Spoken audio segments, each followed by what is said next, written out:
இடத்துல நாங்கள் வந்து வண்டியை நிறுத்திட்டோம். வண்டியை நிறுத்திட்டு கொஞ்ச நேரம் இதெல்லாம் வேடிக்கை பார்த்துட்டு, வீடியோஸ் எடுத்துட்டு, கொஞ்சம் ரிலாக்ஸ் பண்ணிட்டு போகலாம் அப்படின்னு. அந்த பக்கம் ஓடுற ஆற்றுலேருந்து தண்ணியை வந்து இந்த பக்கம் பாத்தி கட்டி பிரித்து விட்ருக்காங்க.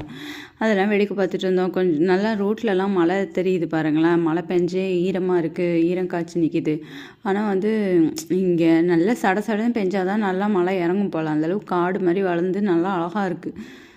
நல்லா கொஞ்சம் கூலிங்காக இருந்தது. ஆனால் அடுத்து கோயிலுக்கு போயிட்டு நாங்கள் வரத்துக்குள்ளே வெயில் வந்துருச்சு. ஏன்னா 12 மணி வெயில். அதுக்கப்புறம் திருநகிரி கோயில், பெருமாள் கோயிலுக்கு போகிறேன்னா அதுதான் க்ளோஸ் பண்ணியிருந்ததா. உள்ளே வெளியே கதவு திறந்துருந்தாங்க. உள்ளே நிலக்கதவெல்லாம் சாத்திட்டு அது அப்புறம் நாங்கள் சரி இருக்கவே இருக்காரு, நம்ம சிவன் கோயில் தான் எப்பயும் திறந்து வச்சுருப்பாரு. 12:30க்கு தான் காலம் ஆகும், அபிஷேகம் பண்ணுவாங்க. 12:30 வரைக்கும் கோயில் இருக்குன்னு சொல்லிட்டு விடுறா வண்டி. ஏன்னா அதுக்கப்புறம் நாங்கள் வந்து வைத்தீஸ்வரன் கோயில் போயிட்டோம். அங்கே வந்து போகிற வழி தான் வைத்தீஸ்வரன் கோயில். ஆக்சுவலாக வேறு ரூட்டு வழியாக போகலாம். அந்த ரூட் வழியாக போனால் இன்னும் ஈஸியாக போகிற மாதிரி இருக்குது. ஆனால் அது கொஞ்சம் கிலோமீட்டர் சுற்றுங்கிற மாதிரி தான் சொல்லுவாங்க. ஆனால் அது ரொம்ப ஈஸியாக இருக்குது. ஏன்னா ரோடு நல்லா போட்டனால சீக்கிரமாக போகிற மாதிரி இருக்குது. இது வந்து கிலோமீட்டர் கம்மினாலும் ரோடு வந்து இப்படி இருக்கா, வளைஞ்சி போகுது, இப்படி போகுது, அப்படி போகுது, அப்படி போய் சுற்றி போகிறதுக்குள்ளே உள்ளேயே 4-5 சுற்றுற மாதிரி இருக்குது. அதுவும் ரோடு வந்து ரொம்ப இந்த இருக்கு பாருங்கள். இந்த ஆற்று இந்த பக்கம் உள்ள ஆற்றை அந்த சைடு பாத்தி கட்டி தண்ணியை கொஞ்சம் பிரித்து விட்டு வச்சுருக்காங்க. அழகாக இருந்தது.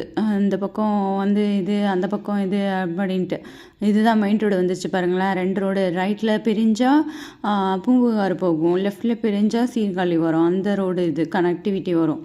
சீர்காழி போகிற ரோட்டில் தான் திருநகிரி கோயிலும் ரைட்டில் உள்ள கொஞ்சம் தூரம் வரைக்கும் போனோன்னா வரும். அது மாதிரி அது கோயில் ஆர்ச்சு வெளியில் வச்சுருப்பாங்க. அப்போ தான் வந்து நிறைய பேருக்கு தெரியும் சும்மா கோயிலுக்கு. ஏன்னா மாதிரி சும்மா வேடிக்கை பார்க்க போவாங்கல்ல, அவங்களாம் வந்து உள்ளே சரி இதுக்குள்ளே கோயில் இருக்குது அப்படி சொல்லிட்டு போவாங்க அப்படின்னு. இந்த ஏரியாக்குள்ளே தான் வந்து 108 திவ்ய தேசத்தில் உள்ள பெருமாள் வந்து 11 பெருமாளும் இந்த ஏரியாக்குள்ளே தான் இருக்கார்.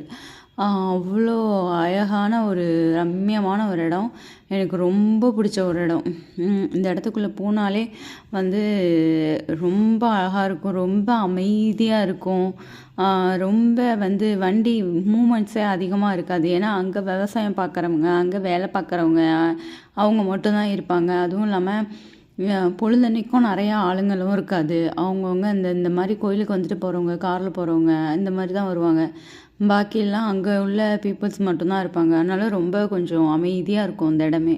கார்லாம் வராங்கல்ல, இவங்கெல்லாம் கோயிலை அப்போ தான் பார்த்துட்டு போயிருப்பாங்க, நட சாத்தியிருப்பாங்க. நாங்கள் போகும்போது அதான் நடந்திருக்கும். இந்த காரும் அடுத்த காரும் போகுது பாருங்கள். எல்லாம் வந்து